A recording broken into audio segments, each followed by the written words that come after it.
Hello, my name is Chad Hart. I'm an extension economist with Iowa State University. And today I'd like to give you a brief update based upon USDA's February outlook as they begin to incorporate more of the demand side of the market that we're seeing across both corn and soybeans.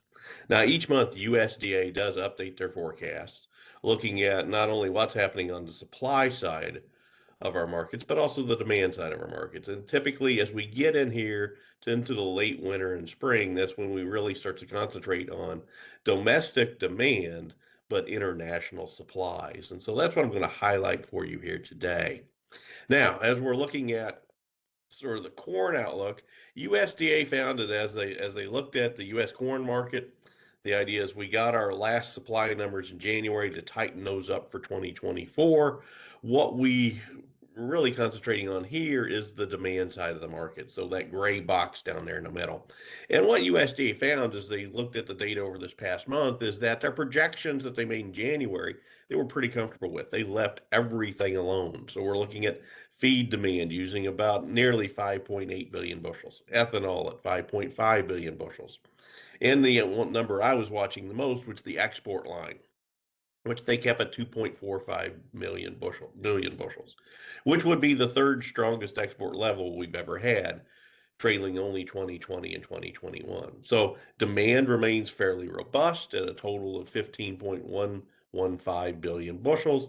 That's bigger than the production we had this year, so stocks are looking to decline. And with that, USDA actually looked at prices and said, you know what, we need to bump that up a bit. So they moved their season average price for 2024 up to a dime to $4.35 a bushel. And that's getting it closer to where the market has been, but hasn't quite caught up to market levels right now. So the market is still more bullish on corn than USDA right now. Now, as far as that 2025 column out there, USDA will not provide an update on that until the end of the month here, and that's when they'll really have what they're called their Ag Outlook Forum. That's where they'll give us a new update on what they're thinking for the next marketing year as we look at their 2025. So no changes there. So I won't go into great detail this time around, but look for me to provide great detail next month when we're looking at the update there. Now, when it came to soybeans, what we found USDA did very similar. The idea is that they looked at demand data over the past month, found that it was in line with what they had previously projected in January. So again, no changes to either supply or demand for U.S. soybean supply and use. But here, they still see those stock levels building up ever so slightly, and so they ended up lowering that season average price for 2024. So that dime, if you will, that corn got, well, soybeans gave it back. And so we saw a dime drop there down to season average price of $10.10 a bushel. And again, no changes for 2025 yet. So as far as the domestic supply and demand situation, things really didn't move over the past month. We stayed fairly stable, but USDA is getting their prices more in line with where the futures markets have been now for a little while. But the other big thing we were watching was international supplies, and especially as we look down at South America. Now, in this case, USDA also does what they call their weekly weather and crop bulletin. It basically lays out what are we seeing around the world in terms of agricultural production. And as you look down to South America in the southwest corner of this slide, you can see that we're still seeing some droughty conditions, especially in southern Brazil and Argentina as well. But we are starting to see some rains come in there, help them out a bit. But we're also seeing drought in places like North Africa and out in the Middle East. And so we are seeing some weather stresses building up here, not only here in the US, but across the globe, as the US is still dealing with drought conditions here as well. Now, what's that meant for global supplies? Well, as we look at the changes USDA made, again, comparing month over month here, they did pull down world production just a slight bit here, with a lot of that coming out of the South American crop. They basically pulled about 1 million tons, or in this case, that would be around 36, 37 million bushels out of both Argentina and Brazil. Now, they're still looking at very large crops down there, just not quite as large as we had first expected here. And so there still remains plenty of supply globally working through the world corn market. When you go to soybeans, we saw a little bit bigger cut here, but it was really concentrated in Argentina. In fact, Brazil, they kept that record crop at the same level that they've had it for the past several months. But as we look at Argentina, we believe these drought conditions have started to whittle down on that crop there. As you can see, they dropped down Argentine soybeans by 3 million tons. And that would work out to about, do the math here real quick, somewhere over 100 million bushels being taken out of Argentine production because of drought conditions down there. So, global supplies still large, but shrinking just a bit with this update. But I would argue the biggest thing that came out of the report this past week was what we saw on the livestock side. And specifically here, the number I'm concentrating on is in that blue column, and it's the first number there for beef. As you look at the changes month over month and what USDA looks at when they're seeing the meat market, they ended up raising beef production here in 2025 by 780 million pounds. Now, that's a great big movement. But what that also tells us is that USDA is adjusting when they think we're seeing the bottom of the cattle cycle here.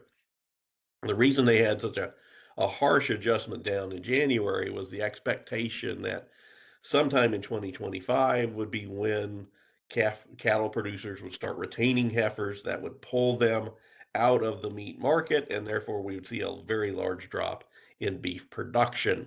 And with this shift, they're saying, nope, we're probably looking more towards 2026 as the time when we'll start to retain those heifers. And so those heifers that are, if you will, getting ready here in 2025, they're still entering the meat market. They're still going into those feedlots.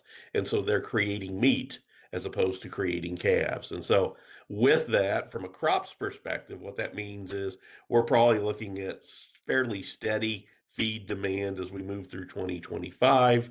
Yes, beef is still shrinking, but that shrinkage we're seeing there is being offset by what we're seeing as far as growth in terms of the pork market, the broiler market. And so feed demand remains very strong for both corn and soybeans as we look across the US.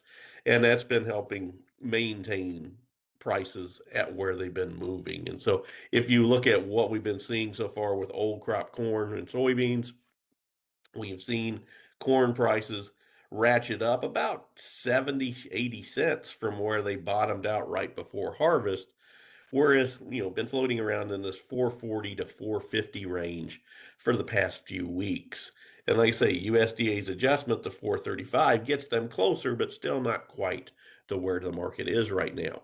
On the other hand, soybeans tried to gain like corn did, but the lack of significant growth outside of China for exports there has limited what soybeans could do. And so prices have rebuilt a little bit here, but the gains have been much smaller. And we've seen a little slippage in that over the past week or so, but it's putting prices in line with where USDA is at right now, around $10 on the market. Both of those are below production cost right now, but corn's much closer in terms of breaking even. Now, when we look forward to the 2025 2026 crops, the idea is we do see some changes here. We do see just cost per bushel lowering a bit because of the higher yields we've been experiencing over the past few years.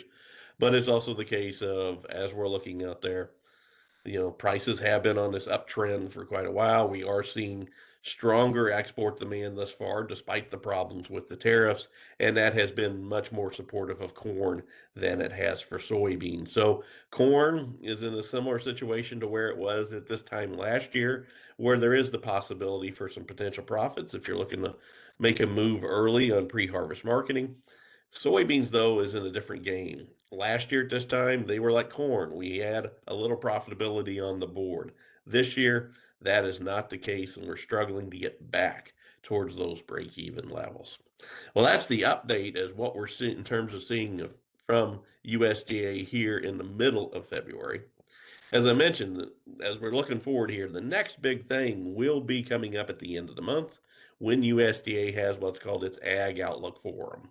That's when they will produce new updated outlooks for 2025 and beyond. And so that's when we'll first just see those changes happening in that far right-hand column I've got for the supply and use tables.